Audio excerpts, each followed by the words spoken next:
ভারতে 10 দিনের ব্যবধানে তৃতীয় দফায় আবারও বেড়েছে জ্বালানি তেলের দাম। শনিবার দেশটির বিভিন্ন বড় শহরে লিটার প্রতি পেট্রোল ও ডিজেলের দাম প্রায় 1 রুপি বাড়ানোর ঘোষণা দেওয়া হয়েছে। এর আগে গত 15ই মে প্রথম দফায় জ্বালানির দাম গড়ে লিটার প্রতি 3 টাকা বাড়ানোর পর 19 মে দ্বিতীয় দফায় দাম বাড়ানো হয়েছে গড়ে 90 পয়সা করে। শনিবার তৃতীয় দফায় গড়ে 91 পয়সা বৃদ্ধির ফলে সব মিলিয়ে গত 10 দিনে পেট্রোল ডিজেলের দাম বাড়ল লিটার প্রতি প্রায় 5 রুপি।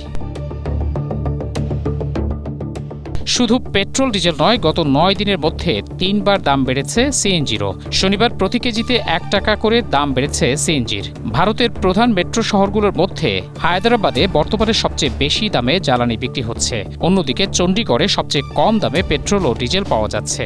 লাগাতার মূল্য বৃদ্ধির কারণে এবার যানবাহনের ভাড়াও বৃদ্ধি পাবে।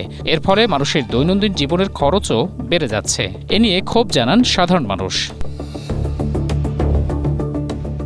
মধ্যপ্রাচ্যের চলমান সংকটের কারণেই জ্বালানি তেলের দাম বাড়ানো হয়েছে বলে জানিয়েছে ভারতের অয়েল মার্কেটিং সংস্থাগুলো। তারা বলছে, ইরান আমেরিকার যুদ্ধ এবং হরমুজ প্রণালী অবরুদ্ধ হওয়ায় জ্বালানি ও তেল সরবরাহে ঘাটতি তৈরি হচ্ছে। এর ফলে দৈনিক 1600 কোটি টাকার ক্ষতি হচ্ছে। Desk report, Asia post.